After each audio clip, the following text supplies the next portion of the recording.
Eh bien, je suis extrêmement heureux dans le diocèse de Pontoise, il y a cette initiative depuis quelques années d'une école de prière pendant une bonne semaine, ce que je trouve important pour des enfants et aussi pour des jeunes, qu'ils puissent vivre cette expérience d'apprentissage de la prière. Ça ne s'improvise pas. Et puis, plus largement, on l'appelle l'école de prière, mais ça serait, j'allais dire, plutôt une école de vie en Église, une école à l'écoute de l'Évangile. C'est-à-dire qu'il y a tous les ingrédients dans cette semaine pour découvrir le mystère du Christ en Église.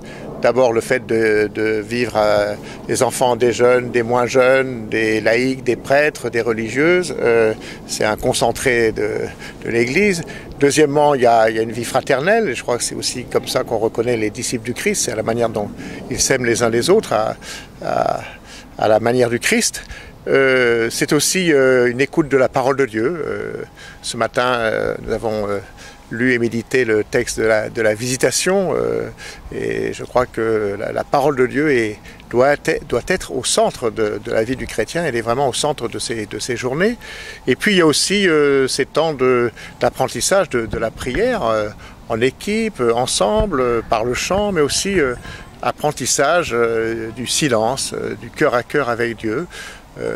Ces enfants ne sont pas habitués et puis ils y prennent très vite goût.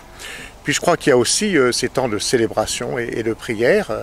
Ce soir, je vais célébrer l'Eucharistie avec tous les membres de l'école de prière. C'est important aussi que chaque jour, on vive cette Eucharistie qui c'est la source et le sommet de la vie de l'Église et la vie de tout chrétien, de tout disciple du Christ. Et puis il y a aussi ces temps de jeu, ces temps d'atelier. C'est-à-dire c'est tous les sens qui sont en éveil. La foi, c'est pas simplement le cerveau qui travaille, non, c'est tous les sens qui sont en éveil, et je crois que c'est important qu'ils aient des temps d'atelier, des temps de répétition de chant, des temps de répétition des liturgies.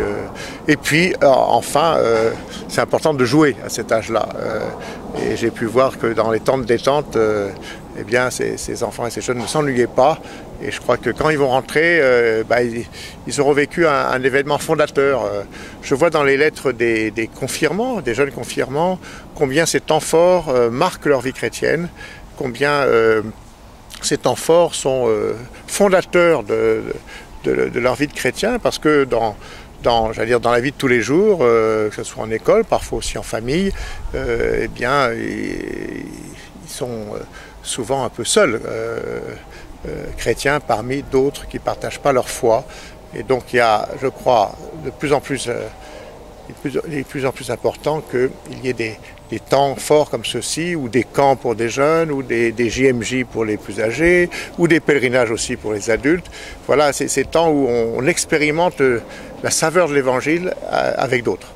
Voilà, donc moi je signe pour qu'il y ait non seulement une école de prière par an, mais peut-être d'autres, si des animateurs se lèvent pour que d'autres enfants puissent aussi découvrir cette joie de croire, cette joie d'être aimés.